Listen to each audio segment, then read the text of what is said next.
Et ce qui va vraiment être nouveau, c'est la temporalité numérique de notre couverture des jeux, puisque on va alerter en temps réel avec l'application mobile et à travers ce qu'on appelle le push, et puis bien sûr notre site, on aura tous les résultats en temps réel, et cela d'ailleurs pour les trois stations premières du Pacifique. Ensuite, on aura donc les résultats et les synthèses sur notre site ncpremière.nc. On aura également ensuite la couverture radio qui interviendra en direct dans les émissions et dans les journaux avec un résumé quotidien que vous pourrez trouver aussi sous une autre forme d'ailleurs sur notre site ncpremière.nc. Et puis il y aura bien sûr les images qui arriveront le soir dans une page spéciale du journal télévisé avec présenté depuis Port Moresby avec plusieurs sujets, les résultats mais aussi l'avis de nos cagoules présents sur place, la manière dont ces jeux se passent pour eux, peut-être la cohésion entre les différentes équipes qui viennent défendre les couleurs de la Nouvelle-Calédonie, en tout cas nous, NC Première, et ce sera vrai aussi dans les deux autres territoires du Pacifique. On a l'intention d'être présent à vos côtés pour vous informer et aussi pour vous donner un petit plus avec des bonus, avec des petites interviews, avec des petites photos qu'on verra peut-être pas ailleurs. Et ça par contre, vous le retrouverez uniquement sur NC Première.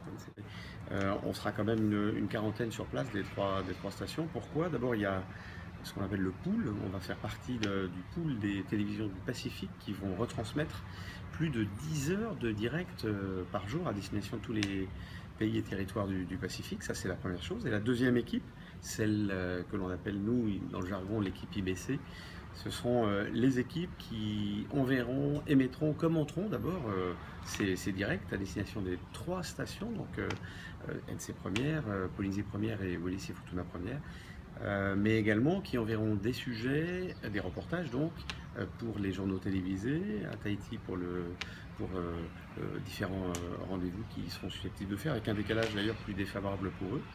Et puis bien sûr en radio, pareil, des journalistes qui seront présents toute la journée, et des journalistes qui travailleront également à la manière numérique d'aujourd'hui, c'est-à-dire à la fois pour la télévision, la radio et pour le net.